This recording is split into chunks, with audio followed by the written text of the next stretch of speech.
bị khám rồi bị khám rồi tới thông mà có lỗ đây một thông mà nâng trời ạ là hot tui em ơi em trời ạ thằng sai á mày thằng sai á mày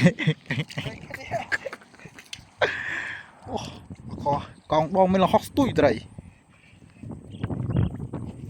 mày ô vào đây đong rồi mà tao mồi sòng sài á ta khôi trái đơn thật ta cái nè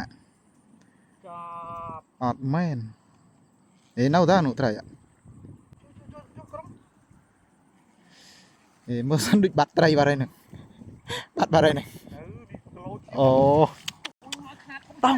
tông tôi chụp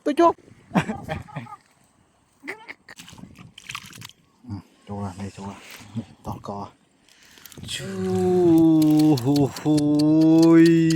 nhẹ sạch nhẹ tắc bữa hello em